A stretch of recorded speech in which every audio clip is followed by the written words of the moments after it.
ಕನ್ನಡವೆಂದರೆ ಅದು ಒಂದು ಭಾಷೆ ಅಲ್ಲ, ಅದು ಧರ್ಮ, ಸಂಸ್ಕೃತಿ ಮತ್ತು ಪರಂಪರೆಯ ಪಾವನ ಮಂತ್ರ. ಏನಿದು ಕರ್ನಾಟಕ ಮತ್ತು ಮಹಾರಾಷ್ಟ್ರ ಗಡಿ ವಿವಾದ?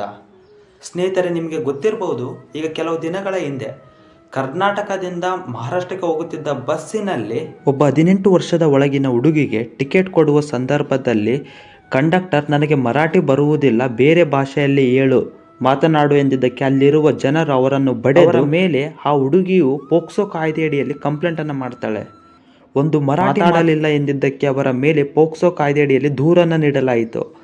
ಪೋಕ್ಸೋ ಕಾಯ್ದೆ ಇರುವುದು ಸೆಕ್ಷುವಲ್ ಅಬ್ಯೂಸ್ಮೆಂಟ್ಗೆ ಹೊರತು ಭಾಷೆಯ ಬಳಕೆಯ ಬಗ್ಗೆ ಅಲ್ಲ.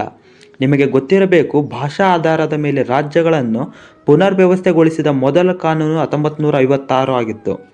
ಕನ್ನಡ, ತೆಲುಗು, ತಮಿಳು, ಮರಾಠಿ, ಮಲಯಾಳಂ ಇತ್ಯಾದಿ ಭಾಷೆಗಳ ಪ್ರಕಾರ ರಾಜ್ಯಗಳನ್ನು ವಿಭಜಿಸಲಾಯಿತು. ಈ ಕಾಯ್ದೆಯಡಿಯಲ್ಲಿ ಬೆಳಗಾವಿ, ಕಾರವಾರ, ನಿಪ್ಪಾಣಿ ಮುಂತಾದ ಪ್ರದೇಶಗಳು ಕನ್ನಡ ಪ್ರಭುತ್ವ ಹೊಂದಿದ ಮೈಸೂರು ರಾಜ್ಯಕ್ಕೆ, ಅಂದರೆ ಇಂದಿನ ಕರ್ನಾಟಕಕ್ಕೆ ಸೇರುತ್ತವೆ. ಏನೇ ಆಗಲಿ, 2 ರಾಜ್ಯ ಆಗಿರಬಹುದು, ಆದರೆ ದೇಶ ಒಂದೇ ಅಂತ ಬದುಕುತ್ತಿರುವವರು ನಾವು ನಮ್ಮ ರಾಜ್ಯದಲ್ಲಿ ಹಲವು ಭಾಷೆಗಳನ್ನು ಮಾತನಾಡಿದರೂ ಸುಮ್ಮನಿದ್ದೇವೆ. ಕೊನೆಗೆ ಒಂದನ್ನು ಹೇಳಲು ಇಷ್ಟಪಡ್ತೇನೆ, ನಮ್ಮ ಭಾಷೆ ಮತ್ತು ಜನ ಅಂತ ಬಂದಾಗ ನಮ್ಮನ್ನು ಕ್ರಾಂತಿಕಾರಿಗಳಾಗುವುದರಿಂದ ತಡೆಯಲು ಯಾರಿಂದಲೂ ಆಗುವುದಿಲ್ಲ.